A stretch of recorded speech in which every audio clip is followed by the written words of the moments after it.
देखिए, पूरा बीजेपी के जो बड़े नेता थे, मोदी हो, अमित शाह हो, सब एक ही चीज़ बोल रहे थे। घुसपैठिए घुस गए हैं, घुसपैठिए लाखों करोड़ की संख्या में घुसपैठिए आ गए हैं। और ये एसआईआर का भी जो मेन मंशा मुद्दा यही था ना कि जो घुसपैठिए जो आए, अब देखिए खोदा पहाड़ निकला चूहा।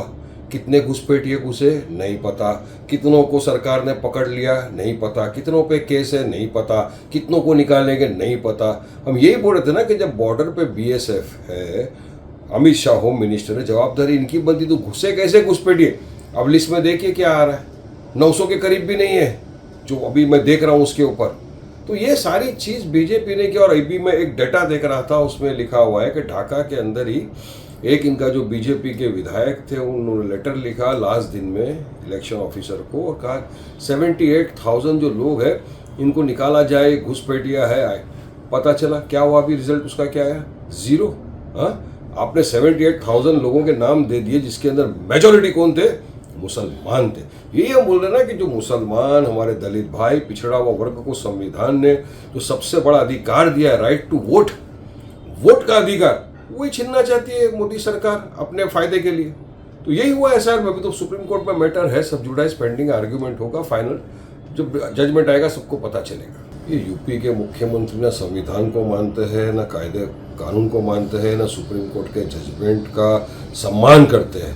पूरा के पूरा यूपी के अंदर अराजकता फैला हुआ है। अब आप बुलडोज़र चला रहे हो, सुप्रीम कोर्ट ने कहा कि बुलडोज़र चलाना गैर कानूनी असंवैधानिक है। आप उसको नोटिस दो, उसकी हियरिंग करो, कायदे कानून का फॉलो करो, due process of law follow करो, उसके बाद आप करो। मगर वहाँ तो चलाया जा रहा है और देखा जा रहा है एक ही समुदाय के खिलाफ चलाया जा रहा है। मुसलमानों के घरों को बुलडोज किया जा रहा है, उन्हीं की दुकानों भी 70 दुकानों को सील किया है, मैं पढ़ रहा हूँ, वहाँ पे सब बुलडोज़र चलने वाले हैं।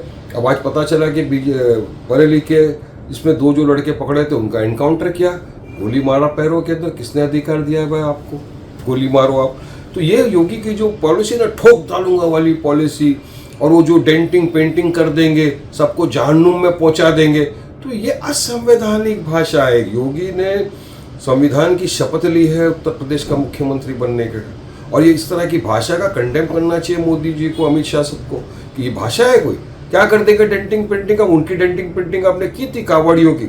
हम तो किसी की यात्रा के खिलाफ नहीं है, वो निकले थे, दुकानों को तोड़ फोड़ किया, चश्मे की दुकान तोड़ा, रेस्टोरेंट को तोड़ा, गाड़ियों की तोड़ फोड़ की, उसकी डेंटिंग पेंटिंग नहीं किया आपने। उनके ऊपर तो फूलों की मालाएं बरसाई ना, और आप कब से गैरेज खोल दिए, मैकेनिक बन गए क्या।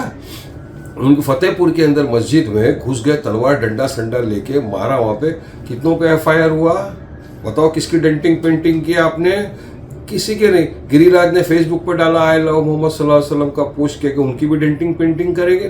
तो ये सिर्फ एक ही समुदाय को टारगेट किया जा रहा है, ये एक षड्यंत्र के तरीके लोग कर रहे हैं। पहले उकसाते हैं, उसके बाद जब मुसलमान आता है संवैधानिक तौर से प्रोटेस्ट करने तो उसको लाठियां मारी जाती है, केसेस बुक करते हैं और बुलडोजर चल रहा है। आई लव मोहम्मद सल्लल्लाहु अलैहि वसल्लम बोलना हर मुसलमान का फर्ज है, जब तक वो ला इलाहा इल्लल्लाह मुहम्मदुर रसूलुल्लाह सल्लल्लाहु अलैहि वसल्लम नहीं बोलेगा, आई लव मोहम्मद सल्लल्लाहु अलैहि वसल्लम, तब तक तो मुसलमान ही नहीं है। और संविधान का आर्टिकल 25 बात की इजाज़त देता है, राइट टू प्रैक्टिस रिलीजन। ये पढ़ते नहीं है, इसलिए इस तरह की बकवासबाजी करते हैं। महाराष्ट्र में भी यही कर दिया आपने। महाराष्ट्र में क्या किया, इच्छालकरंजी जी अहमदनगर के यहाँ पे आपने रस्ते पे लिख दिया, रंगोली से लिख दिया आपने। देखो मुसलमान हर चीज़ बर्दाश्त करेगा, मतलब अपने हुजूर की शान में गुस्ताखी किसी कीमत पे बर्दाश्त नहीं करेगा। आप बेहुरमती कर रहे हो नाम की, तो हम तो महाराष्ट्र के मुख्यमंत्री से भी निवेदन कर रहे हैं आपके माध्यम से कि आपको फौरी तौर से उनको अरेस्ट करना चाहिए। आपने एक एफआईआर किया, एक को अरेस्ट किया, उसको भी छोड़ दिया, दूसरा तो अब तक अरेस्ट भी नहीं हुआ मेरी जानकारी के हिसाब से। तो अब तो जब तक आप सख्त कार्रवाई नहीं करोगे, सख्त सज़ा इनको नहीं दोगे, तो ये तो महाराष्ट्र राज्य का वातावरण खराब करने वाली बात हो रही है। हमको तो लग रहा है कि महाराष्ट्र के मुख्यमंत्री भी मिले हुए हैं इसके अंदर, ठीक है बेटा तुम लोग जाओ, और जब कोई मुसलमान आएंगे रुकने या प्रोटेस्ट करेंगे संवैधानिक तौर से, तो हम उन पर लाठी बरसाएंगे। और यहाँ पे 35 लोग पे एफआईआर कर दिया है इन लोगों ने। तो किस दिशा में लेकर जा रहे हैं ये लोग महाराष्ट्र राज्य को। ये सबसे पहले मैच ही क्यों खेलना, इंडिया पाकिस्तान का मैच क्यों खेलना होना चाहिए। हम तो पहले दिन से बोल रहे हैं ना, पाकिस्तान आतंकवाद को बढ़ावा देता है, भारत उसके आतंकवाद का शिकार बन चुका है। हम 26/11 देखा, हमने पुलवामा देखा, पहलगाम में किस तरह से उन्होंने घुस के बेगुनाह बेकसूर पर्यटकों को नाम पूछकर मजहब के नाम पर बीवी बच्चों के सामने मार दिया। ये नहीं दिखता कि किसी को हम बोल रहे थे, सिर्फ क्या चुनिंदा रुपयों के लिए बीसीसीआई ने ये मैच खिलवाया है। मैं तो बोलता हूँ वारिस पठान थूकता है ऐसे पैसों पे जहाँ मेरे देश की मान मर्यादा और इमोशन का सवाल आ जाए। इनको शर्म नहीं है, इनको चेहरे नहीं याद है हमारी मासूम बहनों के जिनके सुहाग उजाड़ दिए पाकिस्तानी आतंकवादियों ने, जो ये मैच देख रहे थे, चिल्ला पुकार हा वोट कर रहे, कांग्रेचुलेशन कर रहे थे। शर्म आनी चाहिए ऐसे लोगों को। रहा सवाल कब का, तो खेलना ही नहीं चाहिए था, पहली बात तो ये, तो कब तो दूसरी दूर की बात हो गई। सरासर गलत बात है। जब देश आज़ाद हो रहा था, कहाँ था आरएसएस? 52 साल तक हमारे झंडे का अपमान किया, हमारे तिरंगे का अपमान किया। इनके लिए तो अब शगुन था, इनके लिए तो भगवा कलर शगुन था। हमारे संविधान को ये नहीं मानते तो माफ़ीनामे पे माफ़ीनामे लिख रहे थे।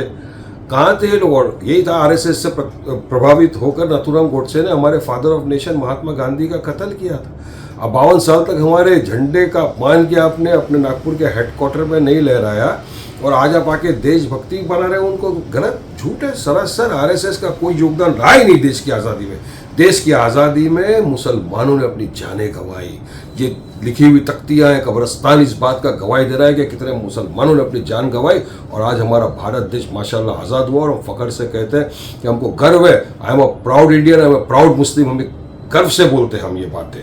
तो ये आरएसएस का कोई रोल ही नहीं था, बस अभी आ गया आरएसएस बीजेपी का हिस्सा चल रहा है, लेकिन ये गलत है सरासर। उसका कोई रोल नहीं था आरएसएस का भारत की आज़ादी के लिए। अब चिदम्बरम इतने बड़े नेता है, उन्होंने क्यों कहा, किस लिए कहा, किसने दबाव डाला, कब डाला, ये तो मुझे नहीं पता। ये सवाल का जवाब उन्हीं से ले लो भाई।